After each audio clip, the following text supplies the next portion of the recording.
I represented the original author of the Nancy Drew. And when she signed a contract in 1930, she agreed never to reveal that she wrote the books under a pen name. I started collecting, and the more I learned about it, the more I found it interesting. And I actually met her and found out that she was offered a chance to get an award from the university. She was the first woman to get a master's in journalism from the University of Iowa.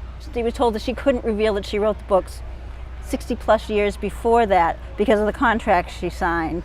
And she was like Nancy Drew, so she was furious. So she contacted me because I was a lawyer, said, we'll take it to the Supreme Court. We talked to the publisher, and it was a win-win situation for everybody to acknowledge that she was the person who wrote them. I got the university to be able to give her an award. What was her name? Her name was Mildred Wirt Benson.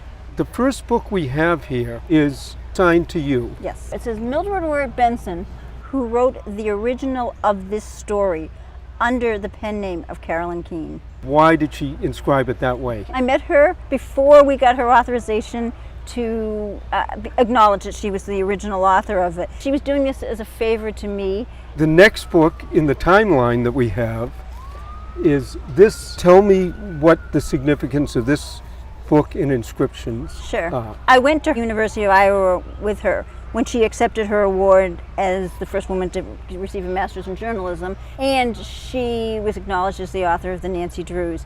And so I asked her, would you sign one for me? She did sign it then at the conference, and it's something I treasure for that And the reason. other signature? The other signature is the illustrator. So this is probably the first book that she actually could legally sign. I never thought of it that way, but I think that is true. So this one is just, it's printed down here. This was our success. The publisher agreed to include these in all the books that she wrote from that time forward. I'm fascinated by the last book near you. The book is the story of that conference where she was acknowledged as the author of the original Nancy Drews. And it's signed to Peggy Wirt.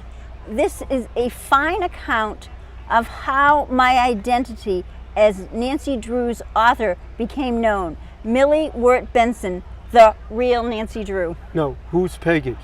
Peggy was her only child. Because she was such the law-abiding citizen, she didn't tell her daughter that she wrote the Nancy Drew books because she signed a contract. Nancy Drew books, there are millions of them. Mm-hmm. There's a lot of confusion what editions they are and so on, but that's not what makes these valuable, it's the inscriptions. Mm-hmm. I would say these as a group, I think easily $5,000 to $10,000 Wow. retail.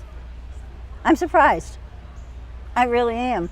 They're sentimental to me. It's a memory of a good time and something I felt proud of doing, and surprised that it's interesting to anyone else.